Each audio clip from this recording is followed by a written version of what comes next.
네, 안녕하세요. 티칭 라이팅을 맡게 된 박선민입니다. 오늘은 그 첫 번째 시간으로요. 제가 오늘 이 전체 수업이 어떻게 구성되는지에 대해서 말씀드리도록 하겠습니다. 네, 일단 티칭 라이팅, 이 수업을 왜 해야 되는지부터 한번 선생님들이랑 같이 생각을 해보려고 해요. 예전에는 우리나라에 작문 수업이 그렇게 많지 않았는데, 네, 요새는 작문에 대한 수요가 많이 높아졌죠.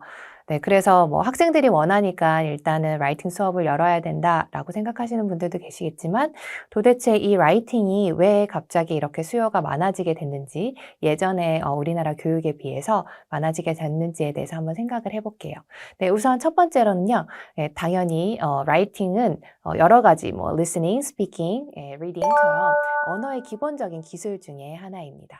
네, 그래서 읽기, 뭐 쓰기, 듣기, 뭐 전체적으로 균형을 맞추어야 되기 때문에 네, 그래서 예전에는 뭐 주로 이제 reading이랑 네, 뭐 grammar, 뭐 문법 네, 이런 것들의 수요가 좀 많았다면 아주 예전에는 또 한 10여 년 전에는 스피킹이 또 많이 붐이 일었었죠. 그래서 학교에서 원어민 선생님들도 많이 오시고 했었었는데 네, 이제는 또 다시 스피킹, 리스닝에 이어서 라이팅도 네, 많이 학생들이 원하게 되었어요.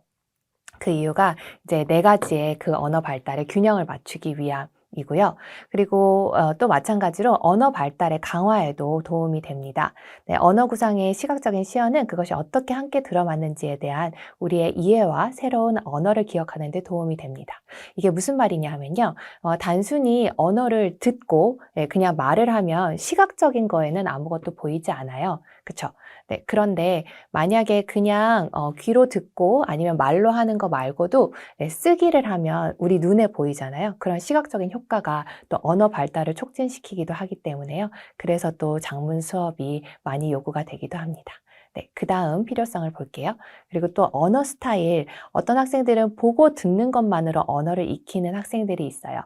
우리나라 학생들 같은 경우에 예를 들어서 어렸을 때부터 영어를 배웠다, 영어에 노출되었다, 뭐 예를 들어서 영어 유치원에 갔다라고 하면 글을 쓰거나 아니면 읽기 전에 네, 먼저 영어를 들었기 때문에 그런 학생들은 보고 그냥 말하고 그리고 듣는 것만으로도 네, 언어 발달이 촉진이 되기도 해요.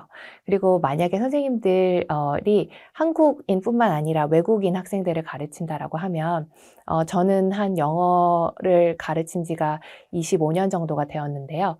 네, 여러 나라 학생들을 가르쳐 봤거든요. 여러 나라에서 제가 가르쳤던 나라는 뭐 싱가폴, 미국, 영국, 아일랜드, 네, 뭐 중국 여러 나라가 있어요. 네, 거기에 다양한 국적의 학생들이 오거든요.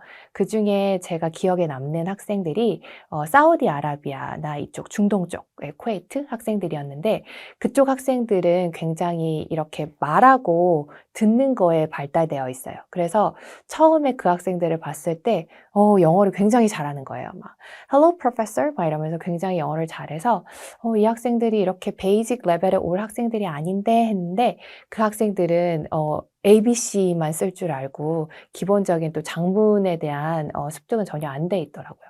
그렇게 문화적으로도 어떤 문화에서는 네, 이렇게 말하고 듣는 거에 강점인 학생들이 있고 또 아니면 그냥 학생들 특성에 따라서 아니면 영어를 배웠던 배경에 따라서 또 이렇게 영어를 보고 듣는 것만으로도 언어를 익히는 학생들이 있어요.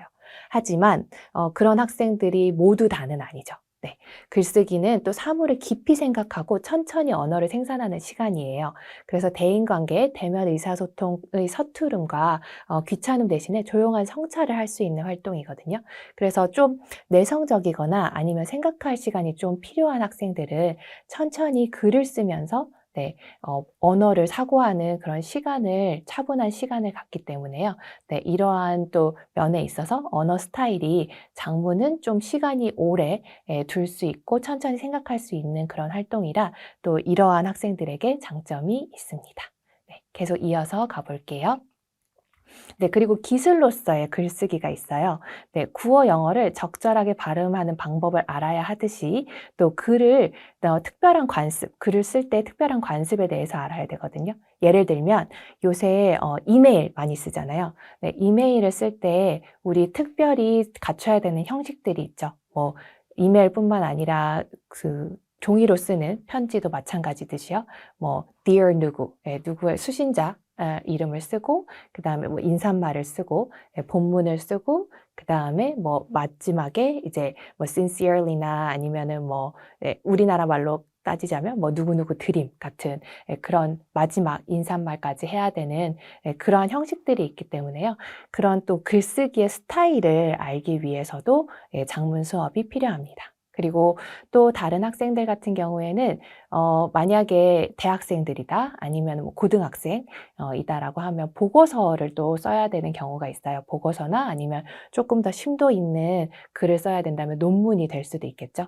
네, 그렇게 논문을 쓸 때 마찬가지로 보고서는 보고서의 형식이 따로 있고 또 논문은 논문대로의 형식이 따로 있기 때문에 그러한 형식에 맞춰서 글을 쓰는 법을 하나하나 차근차근히 알려면 마찬가지로 또 장문 수업이라는 특정한 수업 안에서 배우는 것이 더욱더 효과적이겠죠. 네, 그러고 마지막에 이게 아마 선생님들한테는 굉장히 좋은 팁이 될 수 있을 거예요. 학생들이 글을 쓴다는 것은 제가 앞에서 말씀드렸죠. 조금 더 시간이 걸리는 말하거나 아니면 듣는 것보다는 조금 더 생각할 시간이 필요해요. 쓰는 시간도 필요하고 그래서 이렇게 장문 시간을 가지면 선생님이 계속 말을 하는 게 아니라 학생들이 생각할 시간을 주고 쓰는 시간을 주기 때문에 휴식을 할 수 있어요. 네, 그래서 선생님들이 너무너무 막 말을 하고 다른 활동을 하다가 힘들다라고 했을 때는 선생님들한테 휴식을 줄 수 있는 좋은 활동이 될 수 있고 아니면 학생들이 굉장히 많은 수업에 스피킹만 한다 아니면 리스닝만 한다라고 하면 굉장히 시끄러울 수가 있거든요. 학생들을 좀 차분하게 조용하게 수업 분위기를 만들 수 있는 그러한 활동이기도 해요. 그래서 전체적으로 수업의 분위기와 속도를 바꿀 수 있는 그러한 또 언어 기술이기 때문에 이러한 여러 가지 장문의 특성에 따라서 장문 수업의 필요성이 증가되기도 합니다. 네. 그러면 이제 장문 수업이 왜 필요한지, 장문을 도대체 왜 가르쳐야 되는지에 대해서는 어느 정도 선생님들이 이해를 하셨을 거라고 생각을 해요. 네. 그러면 이제 그 다음으로 넘어가서요. 혹시 선생님들의 장문을 가르쳐 보았던, 라이팅을 가르쳐 보았던 경력에 대해서 한번 생각해 보도록 할게요. 선생님도 혹시 장문을 이전에 가르쳐 보신 경험이 있으신가요?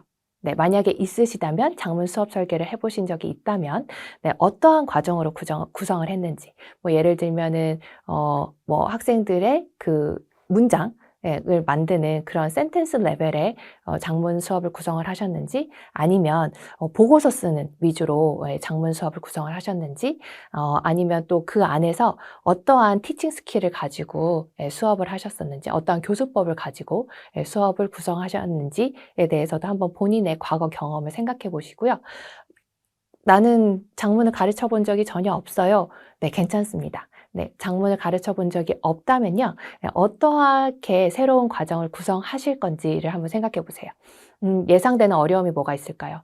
뭐 예를 들어서 장문을 가르쳐 본 경험이 전혀 없어서 어디서부터 시작해야 될지 모르겠어요 라고 생각을 하실 수도 있을 거고요. 그러니까 내용 면에서 어떻게 시작해야 될지 모르겠어요 하시는 분들도 있으실 거고 아니면 어떤 식으로 가르쳐야 될지 교수법에 대해서 전혀 모르겠어요 라고 하시는 분들도 있으실 거예요. 아니면 저는 주로 제가 이제 영어를 말하고 그리고 듣는 거, 스피킹, 이게 스포큰 잉글리시 위주로 제가 영어를 배웠기 때문에 written English를 어떻게 가르쳐야 될지 잘 모르겠어요. 구문에 대해서 어떻게 가르쳐야 될지 내 그 영어 습득 경험에 비해서 잘 모르겠어요 라고 하시는 분들도 있으실 거예요.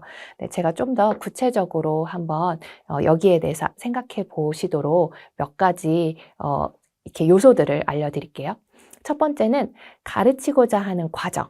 네, 뭐 학생들이 어떠한 거를 배우고 싶어 하는지, 뭐 토플 라이팅이 될 수도 있을 거고요. 아니면은 뭐 이메일 쓰기, 편지 쓰기가 될 수도 있을 거고요. 과정에 대해서도 한번 생각해 보시고요. 그리고 그 과정의 목적. 이 학생들이 최종적으로 뭐 예를 들어서 토플 라이팅을 한다고 한다라고 하면 토플에 뭐 몇 점 이상을 받는 것을 목표로 한다라던가 아니면 이메일 쓰기에서도 다양한 이메일 쓰기가 있죠. 뭐 친구에게 이메일을 쓸 수도 있을 거고요. 아니면은 뭐 상사에게 비즈니스 잉글리시를 만약에 가르치는 선생님들이시라면 상사나 아니면은 외부에 있는 어떠한 다른 직장인에게 또 이메일을 보낼 수도 있을 거예요. 협력 업체에게 이메일을 보낼 수도 있을 거고요. 그렇게 목표가 이 학생들이 작문 수업을 마치고 나서의 목표가 뭔지를 한번 생각해 보시고요. 그 다음에 학생들의 나이 그리고 영어 수준에 대해서도 한번 생각해 보셔야 돼요. 뭐 예를 들어서 가르치려고 하는 학생들이 초등학생들인데 뭐 비즈니스 잉글리시, 뭐 비즈니스 이메일 쓰기 이렇게를 가르친다면 그거는 학생들의 나이랑 그 다음에 학생들이 하고자 하는 목표랑 매치가 잘 되지 않겠죠. 왜냐하면 초등학생들은 비즈니스 영어를 그렇게 많이 쓸 일이 아직은 없기 때문에 그렇죠. 또 예를 들면은 대학생들을 가르치세요. 네, 그런데 그냥 이 학생들이 배우고자 하는 거는 아카데믹한 라이팅이에요. 어떻게 하면은 학교에서 뭐 보고서를 잘 쓸 수 있는지, 논문을 잘 쓸 수 있는지에 대해서 배우고자 하는데 선생님이 뭐 이렇게 인포멀한 그런 캐주얼한 라이팅, 재미를 추구하는 그런 라이팅을 가르친다면 그거는 수업 목표랑 아이들이 학생들이 학습자가 원하는 또 그런 목적이랑 맞지 않겠죠. 네, 그래서 학습자가 원하는 니즈랑 학습자의 나이도 생각해 보셔야 되고요. 그리고 또 하나 중요한 거는 학생들의 영어 수준이에요. 네, 학생들이 물론 성인이라고 해서요, 반드시 영어를 잘하는 건 아니에요. 우리나라의 정규 과정을 대부분을 거쳤긴 했겠지만, 네, 뭐 초등학교, 중고등학교 그 이후로 영어를 오랫동안 쉬었을 수도 있어요. 그러면 그런 경우에는 학생들이 어른이더라도 수준은 베이직 스킬, 기초 수준이 될 수도 있어요. 그러면 이런 학생들은 문장 쓰는 것부터 처음부터 자 이렇게 여러 문단을 써보세요 아니면 에세이를 써보세요 하는 게 아니고요. 문장을 어떻게 쓰는지부터 차근차근히 세세한 것부터 기초적인 것부터 알려주셔야 해요. 마찬가지로 어린아이라고 해서요, 반드시 영어 수준이 낮은 것도 아니죠.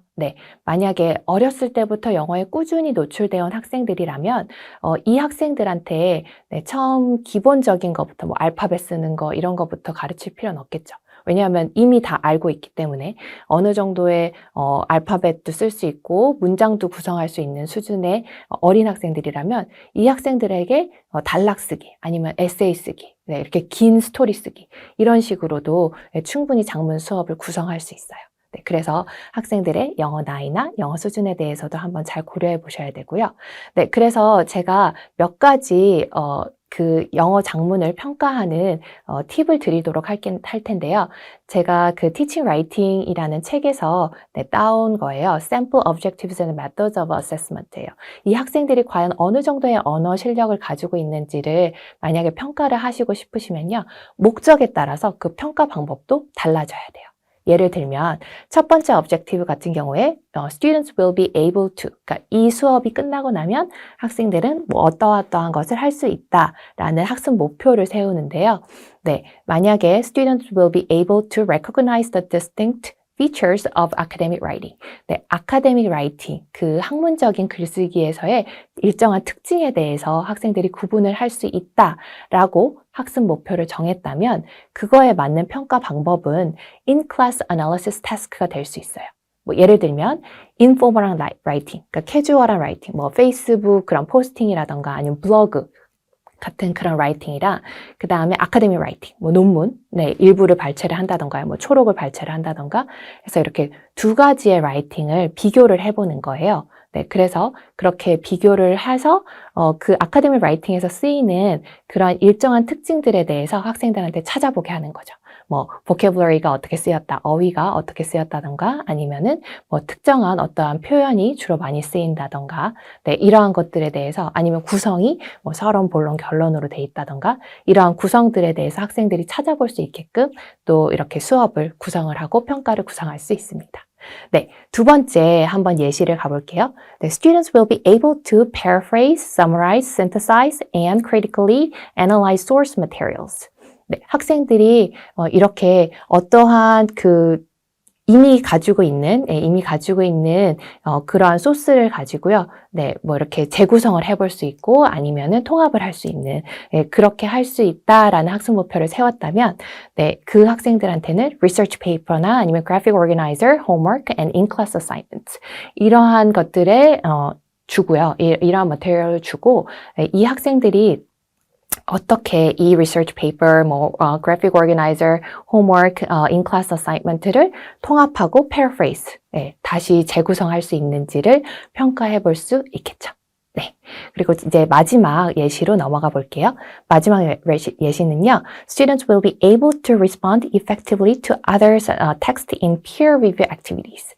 네, 이렇게 서로 peer review 해볼 수 있는 학생들끼리 서로 이렇게 피드백을 주고받을 수 있는 그런 액티비티를 할 수 있다라고 학습 목표를 세웠다면 당연히 어세스먼트는 peer review task가 되겠죠. 네, 학생들한테 서로 쓴 장문을 주고 어떠한 식으로 서로에게 피드백을 줘봐라 라고 선생님이 구체적으로 제시할 수 있겠죠. 네, 이런 식으로 수업을 처음에 구성할 때 학습 목표 그리고 학생들의 뭐 수준이나 나이 같은 걸 고려하고요. 그리고 네, 그래서 어떠한 평가와 어떠한 수업 재료를 쓸지, 수업 자료를 쓸지, 머티리얼을 쓸지를 한번 생각해 보시면 좋을 것 같습니다. 네, 그래서 제가 이 수업에서는요, 선생님들께 제가 인포멀한 라이팅 클래스를 구성하는 법을 알려드릴까 아니면 포멀한 라이팅을 구성하는 수업을 알려드릴까 고민을 하다가요, 우리나라의 그 수업 영어 장문의 필요성에 대해서 한번 생각을 해봤어요. 네. 그렇게 생각을 해보니까 우리나라 학생들이 장문 수업에서 요구하거나 아니면 원하는 거는 주로 그렇게 뭐 페이스북 포스팅을 어떻게 재밌게 하는지 뭐 그런 것들을 원하는 것보다는 토플 라이팅 뭐 어떻게 하면은 시험에서의 그 아카데믹한 시험 있죠. 뭐 토플이라든가 IELTS라든가 GRE 뭐 이런 시험에 어떻게 성적을 잘 낼 수 있는지 혹은 보고서를 어떻게 잘 쓰는지 아니면 비즈니스 이메일을 어떻게 잘 쓸 수 있는지 논문을 어떻게 잘 쓸 수 있는지 아니면 에세이를 어떻게 잘 쓸 수 있는지를 더 많이 원하는 것 같아요. 네, 그래서 제가 이 수업에서 선생님들께 알려드리고 싶은 것은 인포멀한 캐주얼한 라이팅보다는요 포멀한 라이팅에 더 중점을 맞추려고 합니다. 네, 그래서 제가 세분화해서 총 40차시의 목차를 이 강좌를 위해서 구성을 해봤어요. 네, 첫 번째로 오늘 이 수업은요, introduction이에요. 그래서 이 수업이 전체적으로 어떻게 구성이 되는지에 대해서 말씀드릴 거고요. 네, 그 다음에 이제 2차 시부터는 센텐스 레벨부터 시작할 거예요. 네, 선생님들이 가르치려고 하는 학생들의 수준이 어느 정도 되는지 제가 알 수 없기 때문에 처음부터 어려운 거를 시작하기보다는 기초적인 것부터 시작을 하려고 해요. 네, 그래서 여러분들이 제 수업을 이 강좌를 들으시면서 만약에 학생들의 나이가 많고 아니면 영어 수준이 높더라도 네, 이 부분에 대해서는 주로 학생들이 많이 오류를 범한다라고 하면 이 부분에 대해서도 기초적인 부분이라도 한번 다뤄주시면 좋을 것 같다는 생각에 기초적인 부분부터 시작을 하려고 합니다. 네, 그래서 일단은 센텐스 레벨부터 시작할 거예요. simple sentences, compound sentences, complex sentences 이렇게 2, 3, 4차 시에 걸쳐서 각각의 그 센텐스 레벨에 대해서 센텐스 구조에 대해서 한번 얘기를 해볼 거고요.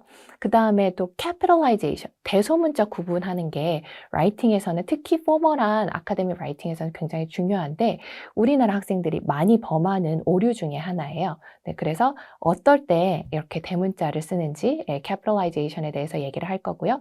그 다음에 또 많이 학생들이 범하는 오류가 subject-verb agreement, 네, 그리고 fragments 이러한 것들이에요. 그래서 주로 학생들이 많이 실수를 하는 부분을 제가 다뤘거든요.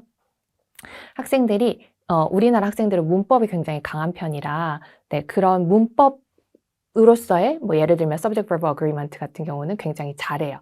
하지만 막상 장문에 들어가면 네, 이런 subject-verb agreement의 에러가 굉장히 많거든요. 네, 그래서 학생들이 한번 더 되짚어 볼 수 있게 이렇게 제가 주제를 정했고요. 그래서 subject-verb agreement, fragments, adverbs and adjectives, run-ons and comma splices 그 다음에 네, 이렇게 5, 6, 7, 8, 9는 많이 범하는 오류에 대해서 제가 설명을 할 거고 그 다음에 a positive는 우리나라 에서는 우리나라 말에서는 그렇게 많이 쓰이지 않는 거기 때문에 그래서 제가 또 다뤘어요. 그래서 10차시에서는 appositive를 다룰 거고 그다음에 adjective clauses는 양이 굉장히 방대해요. 그래서 두 부분으로 나눠서 두 차시로 나눠서 진행을 할 거고요. 또 하나 라이팅 특히 잉글리시 라이팅에서 중요한 게 언제 쉼표가 붙는지 안 붙는지 커마가 언제 붙는지가 굉장히 학생들이 헷갈려 하거든요. 그래서 커마 룰즈에 대해서 한번 다룰 거고 그다음에 이제 이 전체적인 센텐스 레벨에 여러 가지 오류를 범했을 때 어떻게 학생들이 이 오류를 수정할 수 있는지 correcting mistakes에 대해서 한번 14차시에서 다룰 거고요. 그다음에 이제 15차시부터는 그 단락을 구성할 때, 에세이를 구성할 때 이제 구조에 대해서 센텐스 레벨이 아니라 전체적인 문단 구조에 대해서 다뤄보도록 할 거예요. 그래서 hamburger structure, topic sentence, supporting sentences, concluding sentenses에 대해서 다룰 거고 그 다음 19, 20에서는 저희가 작문 수업을 구성할 때 학생들을 생각해야 되는 것처럼 라이팅을 할 때 항상 그 독자나 아니면 글을 쓰는 목적에 대해서도 생각을 해봐야 되기 때문에 purpose나 audience에 대해서 다룰 거고요. 그리고 이제 21차시로 넘어가면 그 글을 쓰는 순서에 대해서 writing steps에 대해서 하나하나씩 21차시부터 다룰 거예요. 그래서 brainstorming, outline, first draft, revision, second draft 이러한 순서로 writing step이 진행이 되니까 하나하나 차근차근히 알아볼 거고요. 그 다음에 27차시에서는 이제 summary, 뭔가 글을 읽거나 아니면 여러 가지를 봤을 때 summarize 하는 그러한 또 작문 스킬이 많이 요구되잖아요. 그래서 summary 하는 법에 대해서 얘기를 해볼 거고 그 다음에 28차시부터 30차시는 logical division of idea, 어떻게 아이디어를 논리적으로 구성할 것인지에 대해서 저희가 알아볼 거라서요. 특히 unity랑 coherence 두 가지에 대해서 중점적으로 알아볼 거고요. 마지막 10차시, 31차시부터 40차시까지는 이제 단락뿐만 아니라 에세이, 더 확장된 작문을 어떻게 할 수 있는지 그래서 paragraph랑 essay structure 그 두 가지의 차이점에 대해서 생각을 해볼 거고 그 다음에 각각의 종류 여러 가지 paragraph도 목적에 따라서 장르를 나눌 수 있어요. narrative paragraph 여기에서 특히 time order signals에 대해서 얘기를 할 거고 process paragraph, definition paragraph, cause effect paragraph, comparison contrast paragraph, opinion writing 이렇게 여러 가지의 그 라이팅 장르에 대해서 각각 알아볼 거고요.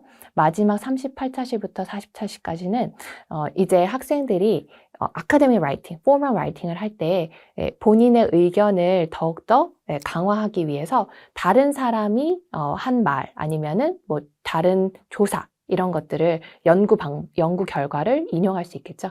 이렇게 인용할 때 쓰일 수 있는 quotation이라든가 statistics, citation 어떻게 하는지에 대해서 알아보도록 하겠습니다. 네, 이렇게 전체 40차시를 구성을 했고요.